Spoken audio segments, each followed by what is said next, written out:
Good afternoon, everyone. Please welcome Executive Vice President at Farm Journal and a member of the Connectiv Agri-Media Council. Good afternoon, and thank everyone for joining us for NAMA's webinar, The New Ag Census and What It Means to Agri-Marketers. I'm Matt Morgan, Executive Vice President at Farm Journal.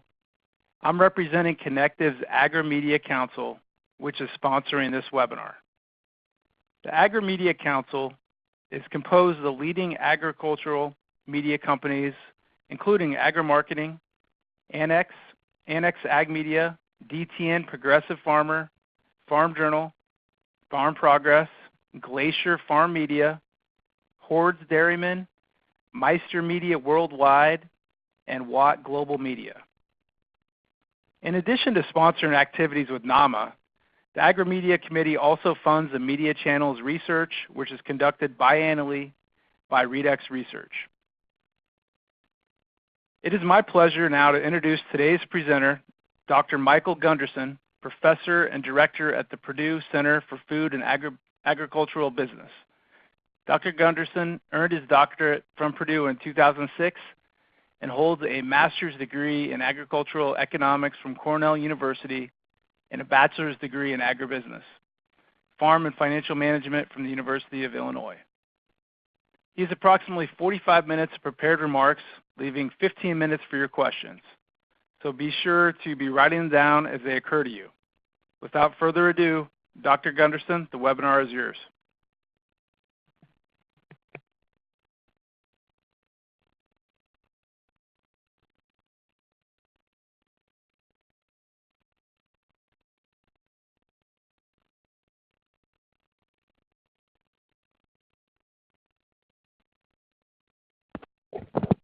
Dr. Gunderson, please make sure you hit *7 to unmute your line.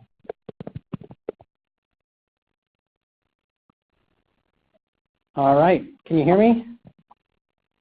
Yes. Well, thanks for having me, and excited to be a part of the conversation here this afternoon from a hot and humid West Lafayette, Indiana.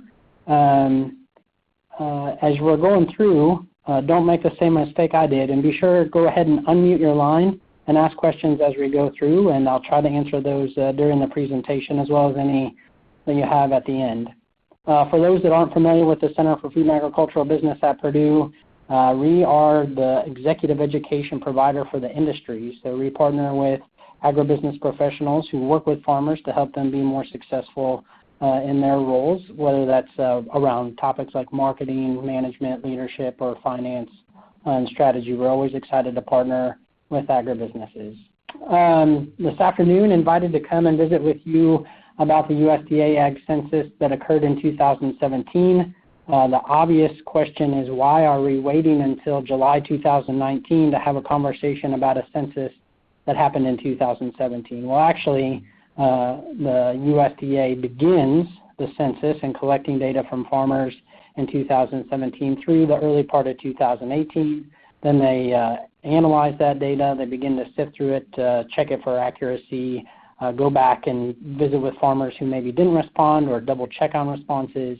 And we just started to see the rollout of the results of the Ag Census earlier this year. So not a lot of additional analysis done yet, but the nice thing about NASS, the USDA National Ag Statistics Service, and the Economic Research Service that's a part of USDA, as they continue to mine this data for information useful for agri-marketers, for farmers, for ag policymakers, for all of us involved in the food and agribusiness value chain. So really excited to visit with you about some things that I noticed as I began to look through the data. And here on this next slide, thinking about probably the most surprising thing to me I would not have anticipated is that we see relatively small amounts of change in terms of the really big macro picture. Farm numbers, farm size, and farm income hasn't changed a whole lot from 2012. Given that the 2012 census occurred during the farm boom with record farm profitability, some of us, myself included, anticipated that maybe we might see some acceleration in consolidation over the past 3 or 4 years when financial times were not as good. So for me, particularly as it relates to the overall number of farms in the U.S. and farms by revenue category, I'm surprised that we didn't see more change than we did. The one change that's pretty noticeable is the top line revenue dollar for all ag commodities is down a little bit. And that just helps reinforce and remind us that while the quantities supplied might be relatively consistent from year to year, the supply and demand factors in play might alter the value of our commodities, alter the prices of those commodities, and thus revenues might be down a little bit more than we would have anticipated. One thing that I note when we look at farmer demographics across the country, there seems to be a large degree of concern around farmer age. Clearly the farmer is getting older, but I think as we dig into the data here a little bit this afternoon, see that maybe it isn't worth the panic, but to think more strategically about how we can connect with producers across all age demographics and how that influences our marketing efforts. So I put the link here in the slides. You can visit the NASS website, the Ag Census website, and see the initial results that they've shared here. And they'll continue to roll out additional analysis through the year and through the next coming couple of years as well. And all of NASS's data from the Ag Census is supplemented with ongoing data collection each year. And so we are able to see through data sets such as the Ag Resource Management Survey additional information. And we'll talk a little bit about that this afternoon as well. The headline number is in terms of number of farms and farm size, and I'd say for those particular statistics, it's pretty much steady as she goes. So as you look at the trend over time in terms of the value of agricultural production, these are in nominal dollars, so these aren't adjusted for inflation, but you can see that the total value of production has been climbing since 1997 until this most recent Ag Census. We had a little bit of a dip from 2012 to 2017. A large part of that is the decline in the value of corn crop and soybean crop. So when we were doing Ag Census back in 2012, we saw elevated prices for corn and soybeans, which means that the overall value, the overall revenue captured there was a bit larger than it was in 2017. And you see as the overall industry value of production comes down, the share that's attributed to livestock has climbed relative to 2012. So, an important observation for those of us thinking about how we connect with agricultural producers, that livestock sector seems to be in a little bit healthier state here more recently, and possibly some strong prospects on the horizon when we think about the opportunities to export meat products, animal protein, and to think about the growing consumption of animal protein here in the U.S. market. So this slide is probably the one that's the biggest surprise to me. Not surprising in that we have this distribution here. So we see the bulk of our farms, so about 792,000 of the 2.042 million, 2.2 million farms are mostly concentrated in that small sales class, so less than $2,500 of revenue for those farms. So these are really small operations, likely reliant on some type of off-farm income, whether that's retirement income or a job in town. And then we see the sales classes there that the USDA has been using since at least 1992 to think about how do we break out these farms and think about their size. For us at Purdue, we have the Center for Commercial Agriculture. We try to avoid thinking about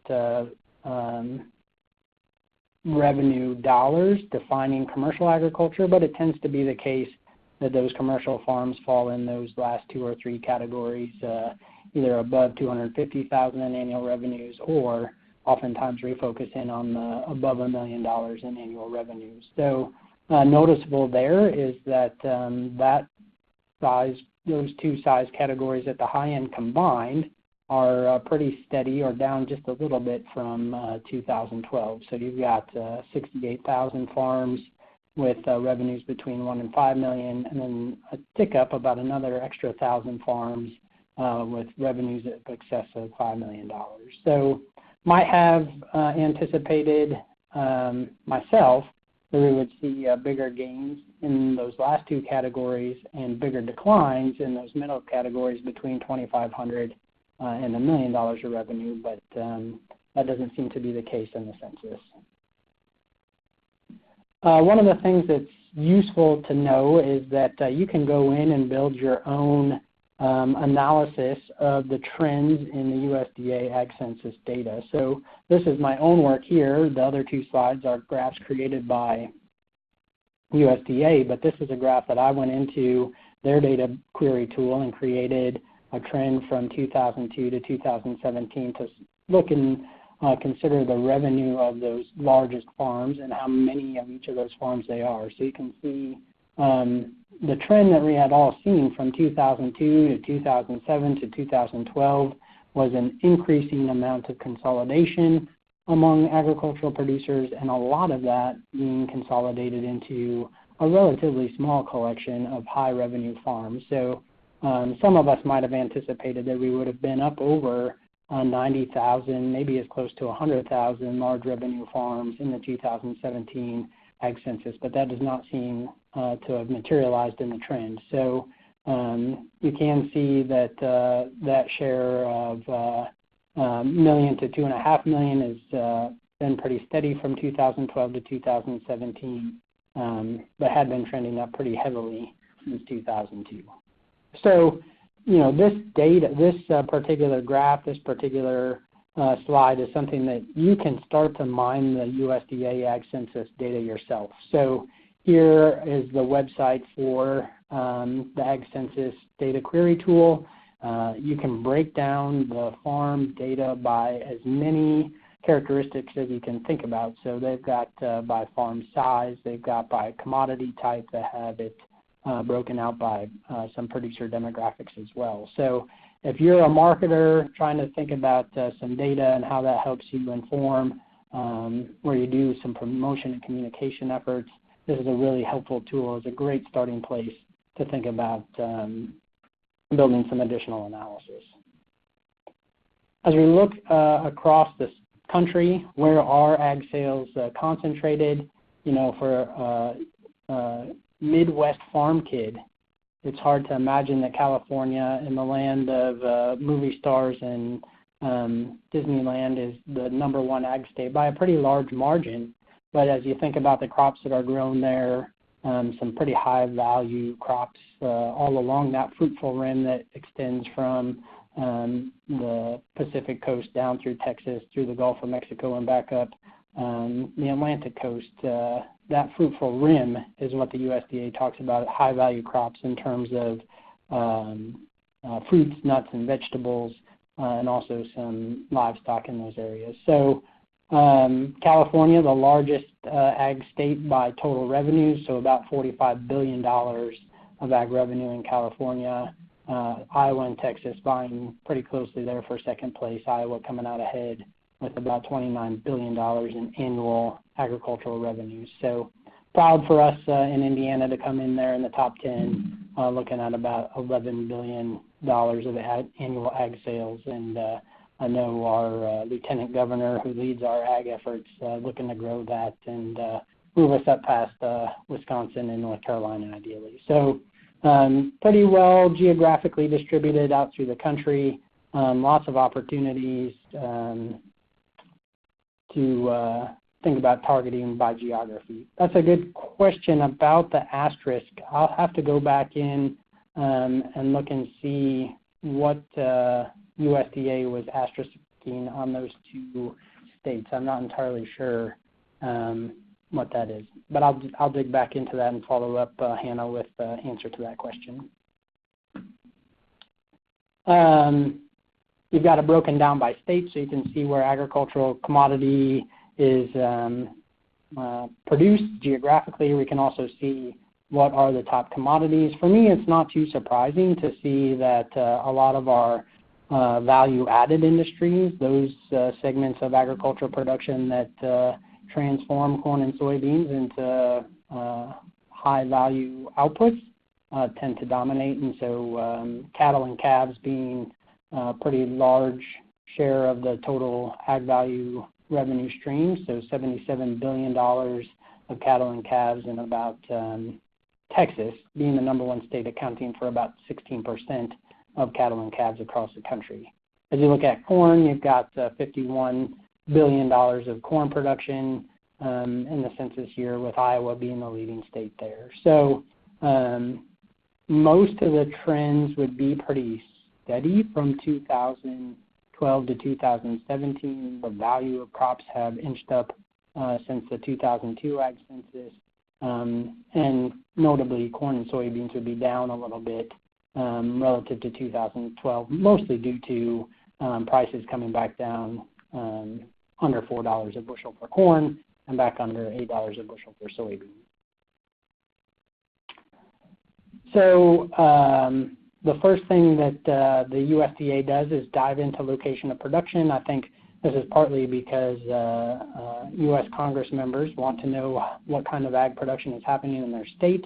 How does that drive farm policy? How does that drive constituent services around agriculture and the challenges they're facing? So certainly can think about the wet spring that we've had and how that drove farm state senators and farm state members of the House to focus on those challenges and creating solutions that address those challenges. So we'll just go through here. This is some USDA created maps that help us understand where agricultural production is occurring by commodity type. So not too surprising, the corn for grain harvested acres have been focused in the traditional corn belt from Ohio over to Iowa, although notable that we've moved substantial corn production up into Minnesota and the Dakotas. So the geographic center of corn production has moved northwest pretty considerably since the 2002 Ag Census. And so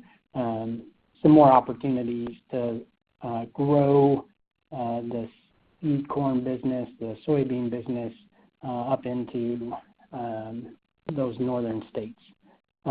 Complemented with soybeans, maybe the only difference that's noticeable between these two graphs. So as you look at corn here and then shift to soybeans, a pretty heavy concentration of soybeans happening along the Mississippi River there down into Tennessee, Arkansas, Mississippi, and Louisiana. So some growth in the soybean acres in that area, but again, spread out over pretty consistently where you might have anticipated corn and soybean production being. Dairy cattle industry experiencing considerable consolidation, thinking about you have half as many cows producing twice as much milk since 1960, and it's really concentrated into a few pockets around the country where dairy production occurs. So obviously, Wisconsin likes to claim the title of America's dairyland, but California has outstripped Wisconsin for a period of time now in terms of total value of milk production. Although I'd say we're likely to see a continued migration of dairy farms out of California. So if you looked at this map for the 2012 Ag Census, California would have more dairies than they do today. And most of that movement, or my perception of the movement, mostly has happened by moving those cows a little bit eastward, not all the way to the Corn Belt, but to places like Idaho, up into Washington State, a little bit of growth occurring in Arizona and New Mexico. So Wisconsin and New York still dominating milk production for the East Coast, some pretty strong dairy production in the state of Pennsylvania as well still. And Indiana, pretty proud of its growing dairy industry as well. So dairy cows moving, but also consolidating and concentrating in terms of the places of the country where dairy is produced, which is very different than our beef cattle peers, right? So looking at cattle and calves and where they're produced, they're pretty well scattered across the country. A lot of smaller operations associated with growing, producing cattle and calves. Notable, these dots don't represent farms. These dots represent either acres of production or number of cattle and calves geographically. So they don't per se represent a farming unit or a farming operation. They represent instead the unit of production there. And so those livestock spread out pretty evenly across the state. And then when they get ready to do hogs, it's quite a different story, right? So as we look at cattle and calves, they're pretty well spread out everywhere. You look at the production of hogs and pigs, concentrated almost entirely in 2 states. There in Iowa and North Carolina, the bulk of hog production occurring, some spread out through the Corn Belt in Illinois, Indiana, and Ohio. I know mostly just anecdotally, some crop producers see opportunities to diversify revenue streams by building barns under contract with large hog producers and slaughterers. So we've seen some growth in the state of Indiana, Illinois, Ohio because of that. Likewise, production of broilers and chickens pretty well geographically concentrated there in the southeastern part of the U.S. So where you would traditionally, historically have thought about broiler production, that's where they are, and they continue to be fairly consolidated and focused in that geographic region. So not big shifts in broiler production, but among the largest gains in terms of the total value of production in chicken as consumers prefer a leaner, cheaper meat relative to some of our other animal proteins. And then I had mentioned the high value crops, the vegetable acres that occur across the country, and those are generally focused in that fruitful rim that I mentioned earlier. So cluster up in Washington, down in through California, some pretty strong production in Florida, up and along the East Coast. That cluster of production that's occurring in Wisconsin generally tends to be some potatoes and beans and vegetables of that nature. So production there, as you can note, is in places where maybe there's less emphasis on corn production. So Iowa has very little vegetable production, same for Indiana, mostly because those acres tend to be more well suited for the production of corn and soybeans, and that's what the focus has been there historically for those producers. So these maps haven't probably, particularly for vegetable acres, changed dramatically since 2012 Ag Census, continue to be in the pockets of production that you might have anticipated. So as I think about marketing efforts, agricultural marketing efforts, the demographics of the producer are going to be important. How do those influence their places that they find information, how they use that information, and then how they ultimately make some decisions about inputs in their operations. So again, producer demographics not changing too much, but maybe a little bit more change than we saw in the overall macro numbers of farming operations.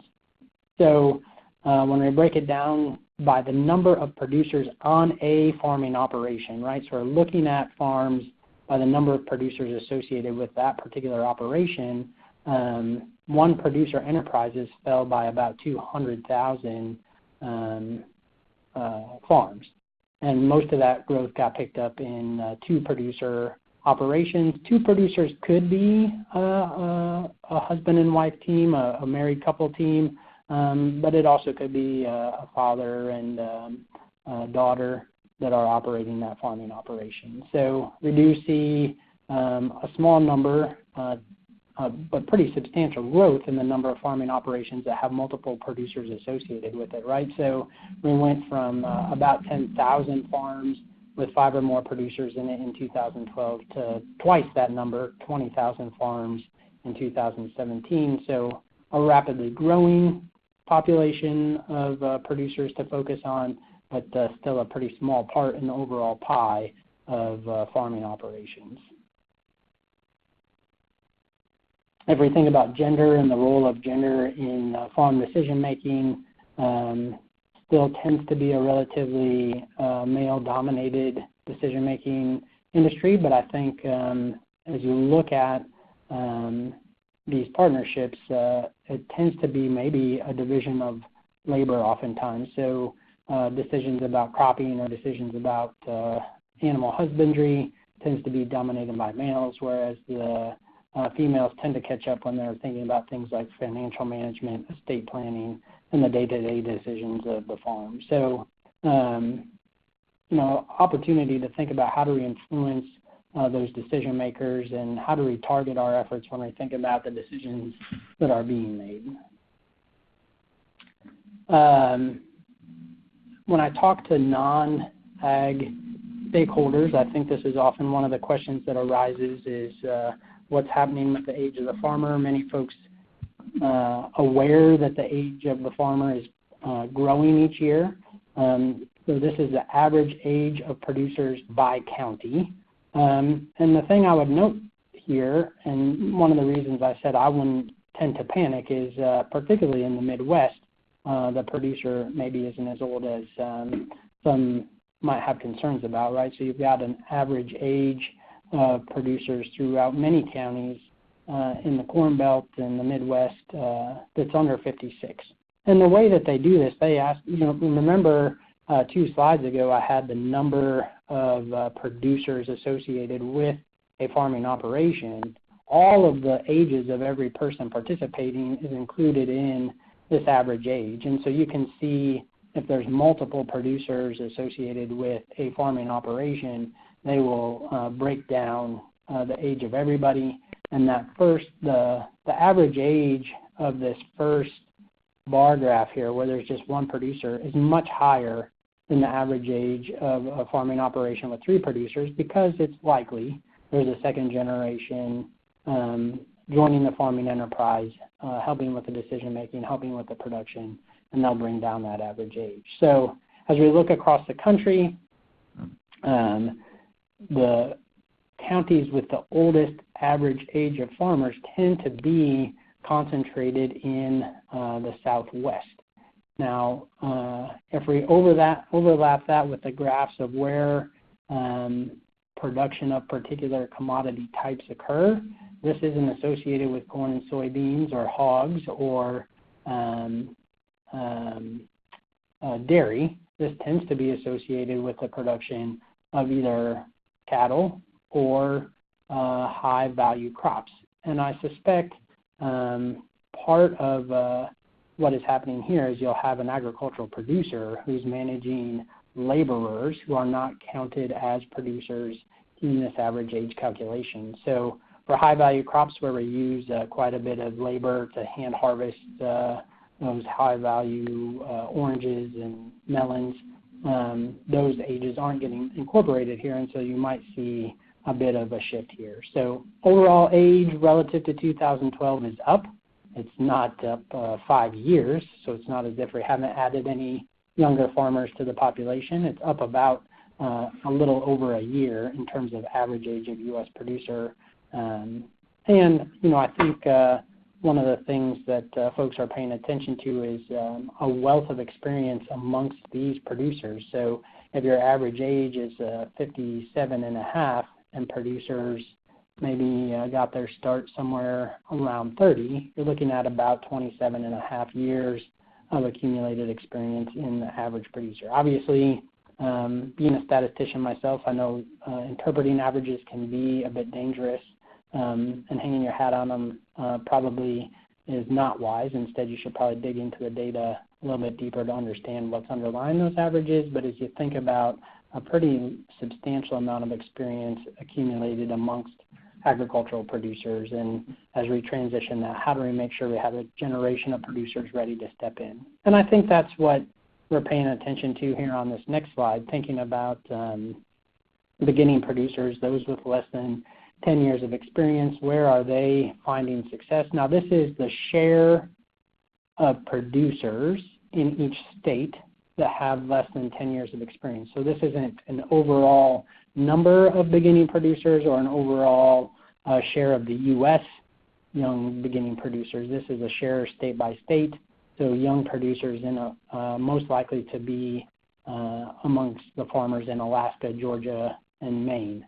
And so thinking about how to encourage young producers to join a farming operation and help with its long-term success, there might be some stories to be learned in those states.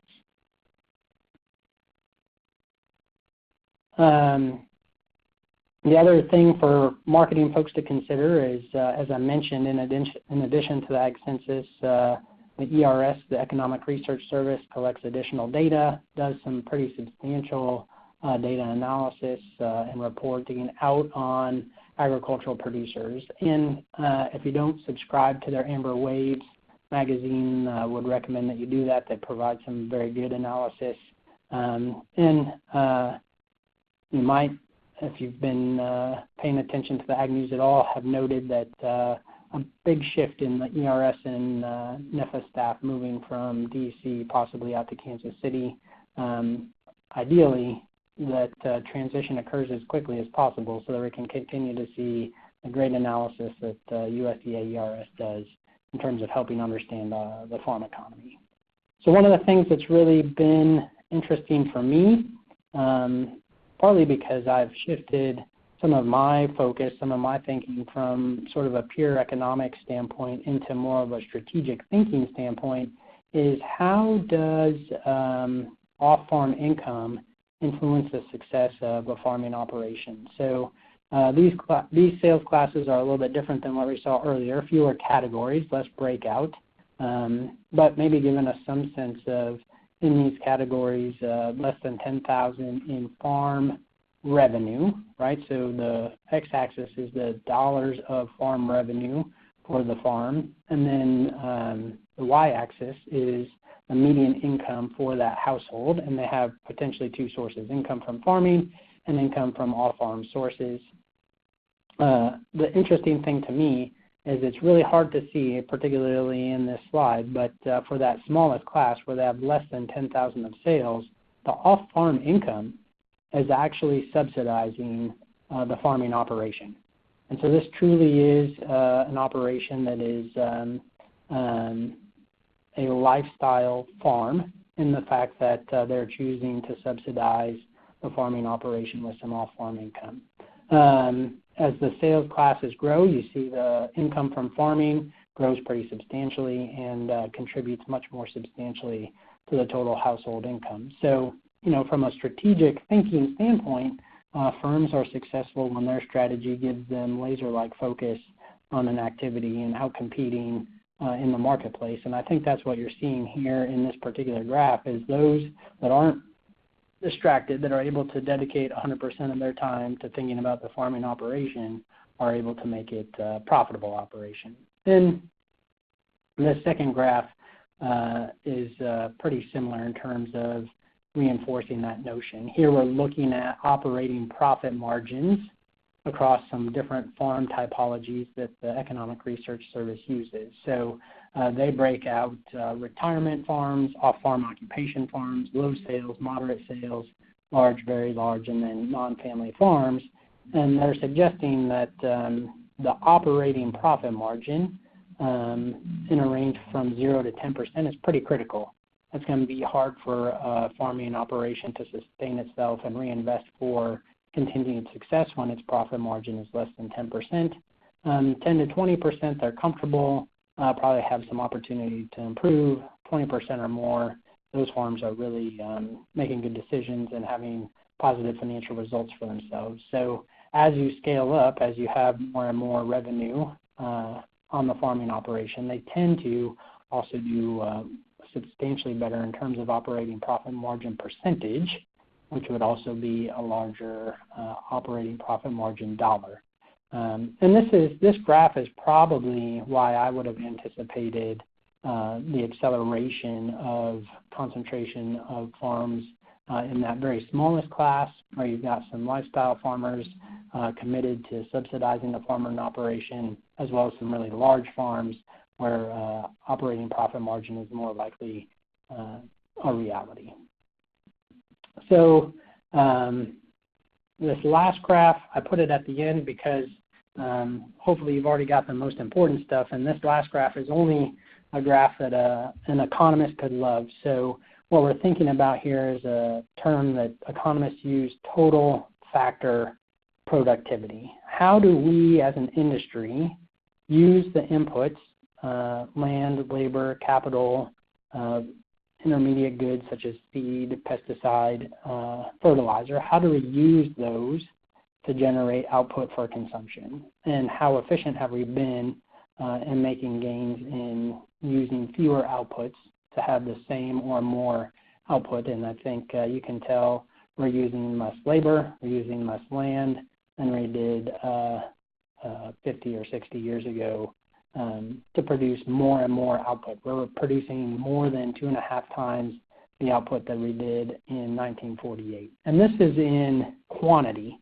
So here we're looking at output quantity rather than value. So this number is not influenced by changes in prices and inflation. So we can look at this in terms of quantities. The one interesting thing that I've learned as I've dug into this graph and understanding this data is the labor hours, the quantity of labor that we use in agricultural production has declined pretty substantially, more than 50% since 1948. In the last 8 years, that's continued to be true, so we use fewer and fewer hours of labor, but that's been entirely offset by increases in the quality of labor. So good quality labor that can make good decisions helps add to output. That quality of labor has offset the decline in the number of hours we use in agricultural production. So continue to see strong growth in total factor productivity, and particularly doing our part to be more sustainable and using land to produce food for a growing population. Probably some opportunity to think about keeping that sort of sideways growth in intermediate goods. So you can see from 1948 to about 1998 a pretty linear growth of intermediate goods associated with outputs, but from about 98 until 2015, it's still probably trending up a little bit in intermediate goods, but certainly a lot flatter than it was in that first 50-year period. And I think this is reflective of technology that puts the right inputs in the right place at the right time. So thinking about our precision in agriculture technologies, using variable rate seeding, using GPS technology, using soil mapping, and applying fertilizer consistent with best practices so we eliminate runoff and maximize the yield potential of the crop.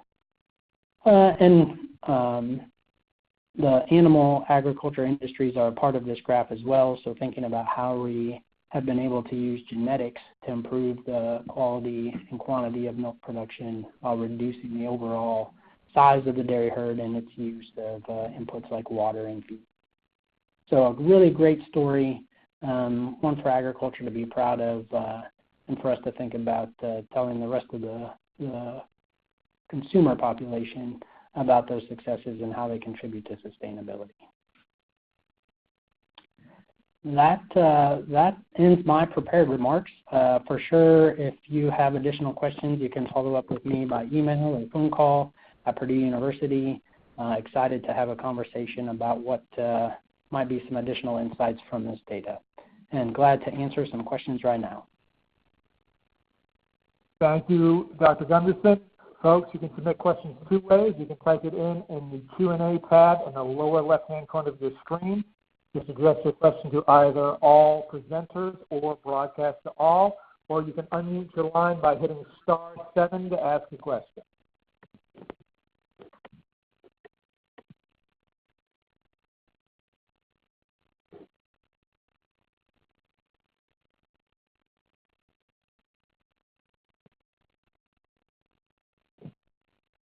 All right. Folks, you can also contact Dr. Gunderson directly. He's got his email listed here, mgunders@purdue.edu. Dr. Gunderson, thank you very much for presenting today. Great job. Thanks to both the Connectiv Agri-Media Council and also NAMA for joining us today. As I mentioned, an archive of this presentation will be distributed shortly. This concludes the webinar. Thanks for joining us today. Thank you.